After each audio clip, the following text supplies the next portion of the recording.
comment cet homme qui était un loser est devenu une véritable légende de l'athlétisme. Tu ne connais pas Dick Fosbury?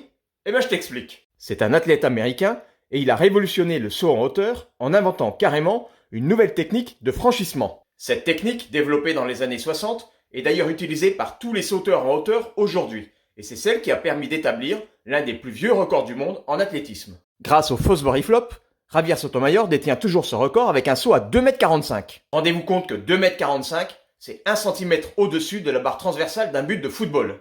Lorsque Dick Fosbury utilise pour la première fois cette technique en compétition, c'est aux Jeux Olympiques de Mexico en 68. Et alors tout le monde le prend pour un fou, jusqu'à ce qu'il décroche la médaille d'or avec un saut à 2,24 m. Ses adversaires, eux, utilisent une autre technique, le rouleau ventral, s'enroulant autour de la barre, à l'horizontale. Au moment du saut décisif de Fosbury, le public de Mexico est fasciné, à tel point que l'arrivée du marathon à ce moment-là se fait dans l'indifférence. Et ce qui est incroyable, c'est que cet athlète a révolutionné sa discipline alors que c'était un loser. Lorsqu'il sautait avec les techniques en vigueur, comme le ciseau ou le ventral, il échouait lamentablement autour des 1,80 m.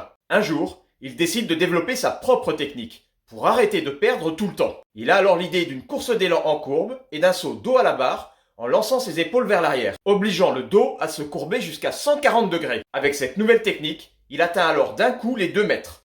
Et la technique de Fosbury va dans un premier temps inspirer les athlètes femmes. Mais très vite, tout le monde l'adoptera et 12 records du monde seront battus avec cette technique de saut.